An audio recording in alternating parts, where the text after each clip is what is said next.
जी, तो last video में हमने स्टार्टअप पे शेल स्क्रिप्ट रन करने का तरीका देखा था। अब मैं आपको एक प्रॉब्लम दिखाता हूँ जो कि डेस्कटॉप इन्वायरमेंट में आता है। अब यहाँ पे अगर मैं लॉगिन करता हूँ ना आके, तो इससे होगा ये कि यहाँ पर ये हमेशा रुक जाएगा। क्यों रुकेगा? क्योंकि मैंने स्टार्टअप के ऊपर एक शेल फाइल रन की थी जो सर्वर को अपडेट करती थी। अब वो फाइल सिर्फ और सिर्फ टर्मिनल में चलती है, तो टर्मिनल जो है वो डायरेक्ट ऑन नहीं होता स्टार्टअप के ऊपर। इसी वजह से हमारी उबंटू यहाँ पे अब रुकी रहेगी। अब ये बिल्कुल नहीं चल रही। पहले बता रहा हूँ, इसके ना चलने की वजह यह है कि हमने स्टार्टअप के ऊपर फाइल ऐड की थी। बाकी आपका अगर कहीं और से आप आ रहे हैं वीडियो देख रहे हैं, तो मैं पहले बता रहा हूँ कि आपका हो सकता है कोई और वजह हो, लेकिन जो मेरी वजह ये है कि मैंने स्टार्टअप के ऊपर फाइल रन की थी जो कि नहीं चल रही। अब इसको क्या करने का क्या तरीका, अब इससे आगे मैं जा नहीं सकता और मैं SSH भी नहीं कर सकता क्योंकि मैंने उसके ऊपर पोर्ट नंबर 22 अलाउ नहीं की थी। वरना आप यहाँ SSH भी कर सकते हैं इसको ठीक करने के लिए। जो मैंने तरीका देखा है वो ये है कि अगर आप यहाँ पे फंस चुके हैं तो कंट्रोल Alt F5 दबाएं, तो यहाँ पर आपको ये ऑन करके दे देगा इसका टर्मिनल TTY। तो यहाँ पे आके मैं अपना पहले यूजर नेम दूंगा, वेब मेंटोर मैंने रखा था, एंटर करूंगा और यहाँ पे आके पासवर्ड देंगे। तो यहाँ पे देखेंगे क्या आप सकेगा कि अपडेटिंग सर्वर, ये मैंने फाइल रखी थी जिसमें मैंने शुरू में एको किया था, तो यहाँ पे अपडेटिंग सर्वर लिखा रहा है। मैं दोबारा यहाँ पे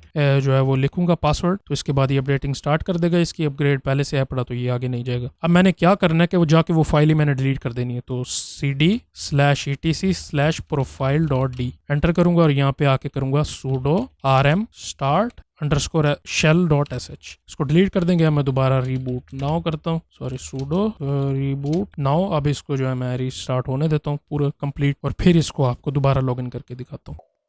ठीक है जी, ये अब यहाँ पे आ गई हूँ, इसको मैं लॉगिन कर लेता हूँ। अब लॉगिन करूंगा तो ये मुझे सामने यहाँ पर डेस्कटॉप इन्वायरमेंट जो है वो शो करा देगा। ठीक है जी, ये देखिए इसने मुझे ये दिखा दिया। ठीक है जी, तो इस तरीके से करके अगर आपने गलती से शेल फाइल ऐड कर दिया डेस्कटॉप इन्वायरमेंट में तो आप उसको ठीक कर सकते हैं। वरना आप शेल भी यूज़ कर सकते हैं। अगर शेल नहीं चल रहा तो कंट्रोल Alt F5 प्रेस करेंगे तो उसके बाद आपके सामने TTY आ जाएगा, वहाँ पे लॉगिन करके जो है वो इसको रन कर सकते। ठीक है जी, तो ये सिंपल तरिका था उबंटू को ठीक करने का।